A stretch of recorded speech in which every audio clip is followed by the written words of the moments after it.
One of beauty's most famous brands kept selling a model's face. She says the payment stopped.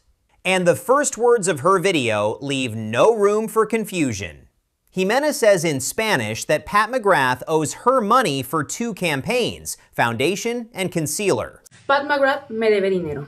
Y es por el concepto de 2 campañas, tanto la de base de maquillajes como la de correctores. Y aquí te lo voy a explicar. This is Jimena De Aparicio. Her allegation is not about a missing day rate or a late gift bag. It is about renewed image rights, the permission that lets a company keep using a model's face after the original campaign is over. According to Jimena, the brand wanted another renewal. It got her signature, the images kept circulating, the money did not arrive. Jimena says the relationship had already survived 1 renewal without drama. In 2023, she says the paperwork was completed and she was paid.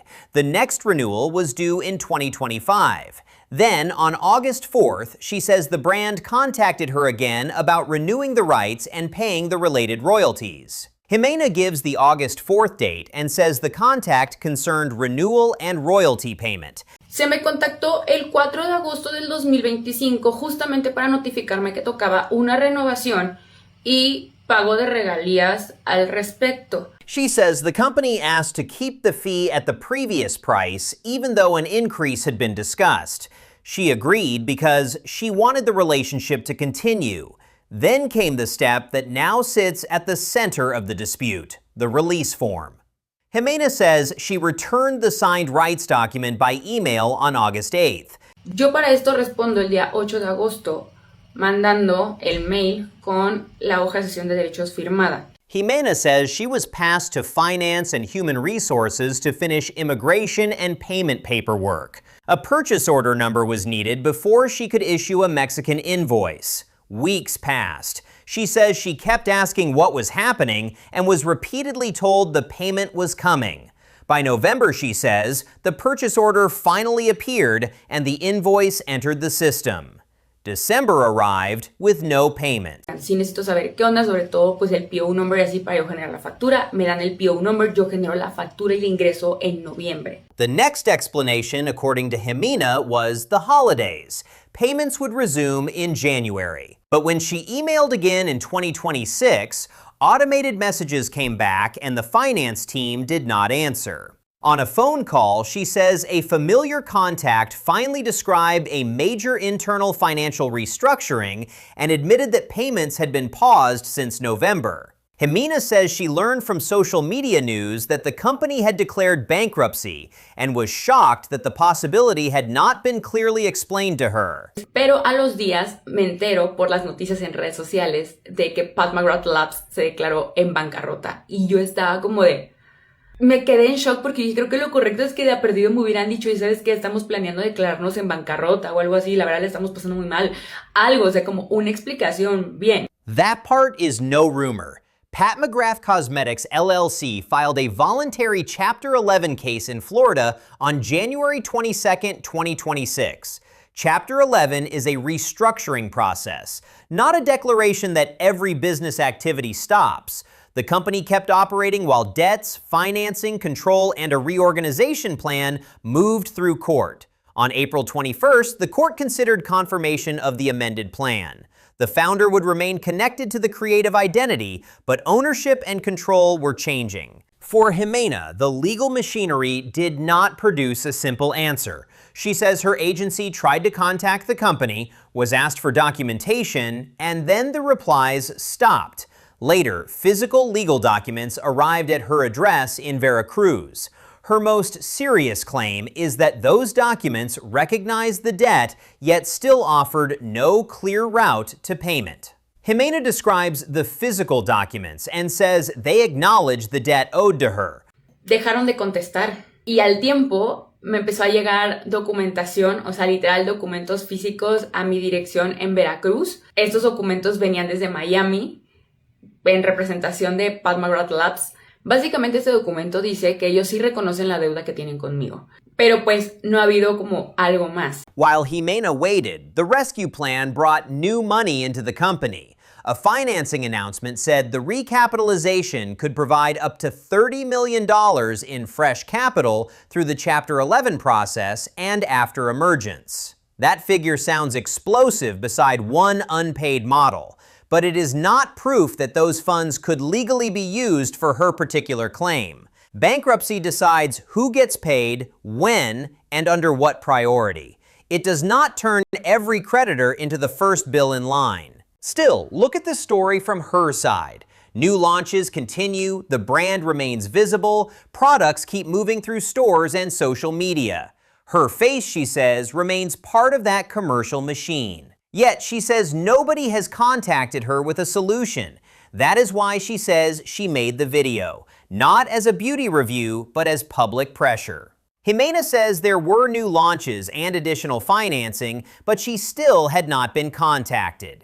Así que me veo en la penosa necesidad de hacer este video, porque pues ellos siguen teniendo lanzamientos, ya recibieron otro financiamiento y no se me ha contactado ni nada por el estilo. De verdad es la fecha en la que no sé nada de ellos. A campaign does not end when the photographer puts down the camera. The valuable part can be what happens next. Website banners, retailer pages, social posts, counter displays, and paid media that may keep converting a face into sales for months or years. That is why image usage is negotiated separately. A model can be paid for the shoot and still be owed more if the company wants to keep using the finished campaign beyond the original term. Pat McGrath's public language makes this allegation especially uncomfortable. In a Fast Company interview, Pat described the extraordinary care behind the products and the years of work behind foundation development. Pat says the amount of care and love in the products is unreal, and that the foundation spent more than 10 years in development and was tested on thousands of faces. Care and love that goes into all of my products is unreal. Foundation, over 10 years in the making, testing on thousands of faces. That phrase lands differently when one of those faces says, the usage payment never came. There is no evidence that Pat personally handled Jimena's invoice or made the decision to delay it. The debtor in the court record is the cosmetics company. But the brand uses Pat's name, Pat's face, and Pat's creative authority. When the company is praised, that identity is an advantage. When a worker says she was ignored, the same identity becomes a responsibility the audience will question. Beauty campaigns are designed to erase the machinery. The viewer sees flawless skin, metallic light, couture color, and a product floating in a perfect world. Behind that image are models, photographers, retouchers, producers, assistants, makeup artists, agents, accountants, and lawyers. The fantasy looks effortless, precisely because a long chain of people made it look that way. If even one link is asked to sign away more rights without receiving the promised payment, the fantasy starts looking less luxurious. The brand deserves the obvious defense. We have not seen Jimena's full contract, the invoice, the bankruptcy claim classification, or the complete legal correspondence. We do not know whether the amount is disputed, frozen inside the court process, or scheduled under a plan she has not described publicly. But those unknowns do not erase what she put on camera. A detailed timeline, specific dates, a signed release, an invoice, repeated delays, and documents she says recognize the debt. This is not a creator discovering a random company and demanding attention. Jimena says she admired Pat McGrath. She had already worked with the brand and accepted another renewal because she wanted the relationship to continue. That history is what gives the allegation its sting. The signature was not presented as the opening move in a fight. It was presented as routine paperwork in a relationship she believed was working. Then the sequence reversed. The permission moved quickly. The payment moved slowly. The explanations changed. Finance disappeared. Bankruptcy entered the picture. Lawyers acknowledged a claim, according to Jimena, while the commercial image remained alive. Every stage added another layer of distance between the person whose face was visible and the people controlling the invoice. Jimena says the situation is stressful and sad because she admires Pat McGrath and experiences it as an injustice. sí estresada, pero al mismo tiempo también triste porque yo tengo una admiración hacia Pat McGrath y estar viviendo esto en estos momentos se me hace como una injusticia, se me hace muy triste. The sharpest part of Jimena's video is not the bankruptcy headline. It is her description of seeing the campaign continue to work without her payment arriving.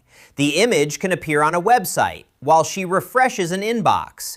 It can sit on social media while her agency chases an answer.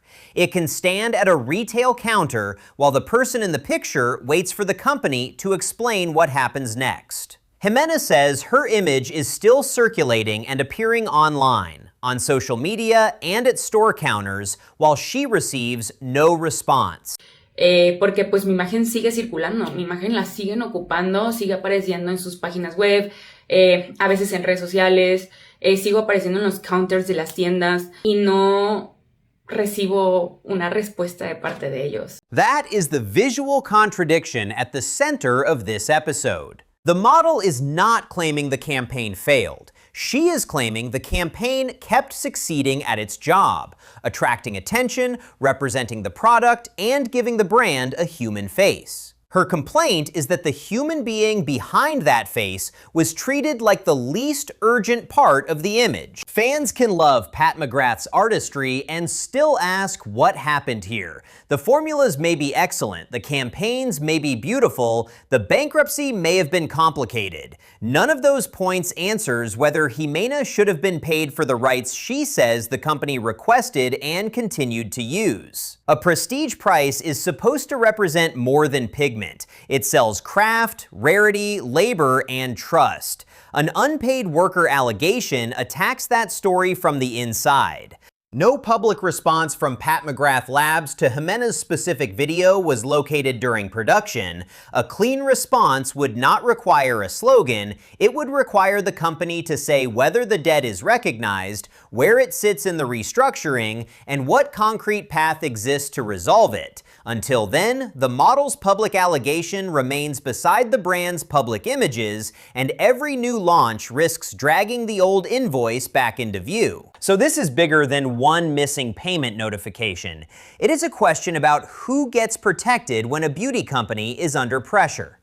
The brand kept its name, the products kept their shelf space, the campaign kept its face.